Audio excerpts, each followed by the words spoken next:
depends on the crust that you want to have. So we have our cookie crumbs, or our graham cracker crumbs in there, our brown sugar, and our melted butter over here.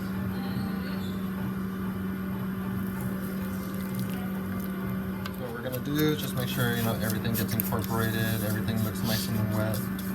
So that way when you're actually pressing it into the crust, that you do get a nice thick crust everywhere. If you ever notice that it looks really, really dry, a lot of times it's not going to say in the recipe, but add a little bit more butter, so that way you can go ahead and make sure that it does stay nice and firm. Because if it's too crumbly, once you actually try to take it out of the pan, you're going to notice that it just kind of crumbles everywhere. Just add a little bit more butter. Don't go too overboard and make it really, really wet, but it should almost be like wet sand. And if you don't want to use brown sugar, you can also use just your regular granulated. Just depends on the flavor that you want from the crust pan. What's nice about these pans, you don't have to grease it. The more that you use them, the easier they're going to get to go ahead and take off. And I mean, I just used this one yesterday for the first time to go ahead and make your crust. And a lot of times I'll use the spatula as well, just kind of press it down. Just make sure it evenly kind of coats the bottom.